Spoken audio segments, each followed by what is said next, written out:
आइए दोस्त, उदाहरण नंबर 5 देखते हैं। अगला क्वेश्चन क्या कह रहा है? कह रहा है कि कोण P ज्ञात कीजिए। क्या ज्ञात कीजिए? कोण P। अब देखिए ध्यान से, इसमें वैल्यू जो है आप देख पा रहे होंगे, ये 80 है, ये 60 है, ठीक है, और इसका वैल्यू ज्ञात करना है। तो सबसे पहले हम लोग क्या करेंगे, लिखेंगे हल चाहे सॉल्व। क्या लिखेंगे?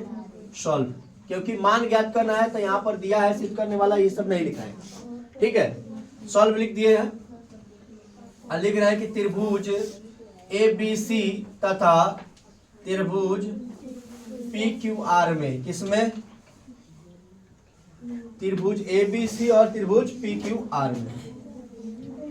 देखिएगा दोस्त, लिखे हैं AB बटा QR चाहे RQ। AB बटा QR लिखिए चाहे RQ लिखिए, ठीक है। देखिए AB यहाँ है और RQ यहाँ है, बराबर में 3.8 अब बटा में 7.6। जब इसको कट करेंगे तो 1/2 आएगा। क्लियर?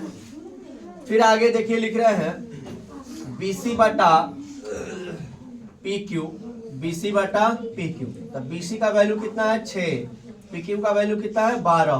तो इसको काट देंगे तो 1/2।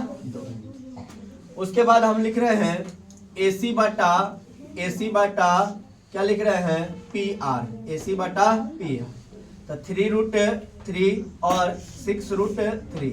√3 से 3 गया 1/2, यानी कि ये भी आ गया 1/2। इसका मतलब हम लिख सकते हैं AB बटा QR बराबर BC बटा PQ बराबर AC बटा PR। लिख सकते हैं ना? हाँ। अब इसलिए जब हम ये सभी भुजाएं आपस में बराबर हो गया तो हम कह सकते हैं ना कि सभी कोण भी बराबर हो जाएगा, यानी कि त्रिभुज ABC सर्वांग सम त्रिभुज PQR। क्लियर? अब जब ये सर्वाक्षम हो गया तो सभी कोण भी क्या हो जाएंगे? बराबर। सभी कोण भी बराबर क्या हो जाएंगे ना, यानी कि कोण A बराबर क्या हो जाएगा बताइए? कोण R, ठीक है। कोण B बराबर क्या हो जाएगा? कोण Q, ठीक है। कोण C बराबर में क्या हो जाएगा? कोण P। समझ रहे हैं ना?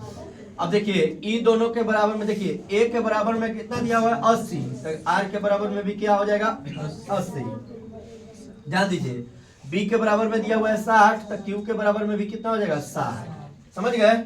अब ध्यान से देखिए, त्रिभुज के तीनों कोणों का योग 180 डिग्री होता है, हाँ या ना? अब यहाँ पर 80 है, यहाँ पर 60 है, ठीक है। तो हम कह रहे हैं कि यहाँ पर 40 होगा। जोड़िए, तीनों को 180 हो रहा है कि नहीं? 60 40 100 और 80 180। इसका मतलब है कि कोण C का वैल्यू कितना भी हो जाएगा? 40 डिग्री। और कोण B का भी वैल्यू कितना आ जाएगा? 40 डिग्री। यही कोण P का वैल्यू निकालना है। यहाँ पर लिख देता हूँ, कोण A प्लस कोण B प्लस कोण C बराबर में कितना हो जाएगा?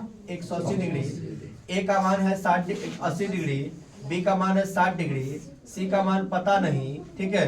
यहाँ पर 180 डिग्री, इसको जोड़ेंगे तो कोण C बराबर 180 माइनस में कितना आ जाएगा? 140, ठीक है।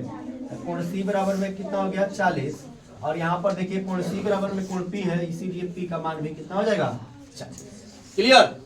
नोट डाउन करिए फटाफट।